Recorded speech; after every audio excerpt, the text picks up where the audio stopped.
एकटा बियाह होइ छै, नया नया बियाह होइ छै और जखन नवका बर कन्या रहै छथिन 22 अप्रैल त तरह तरह के बर और दुल्हा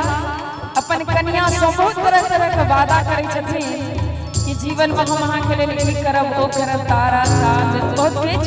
लेकिन जखन वो शहर जाय छथिन त घुर के गांव नहीं आबै छथिन तो हुनकर कन्या चिट्ठी लिखै छै, ऐ सोन पिया जी हमर अंगना छै, सोन पिया जी हमर अंगना सजना सजना सजना सजना सजना सजना सजना।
हमर आत्मा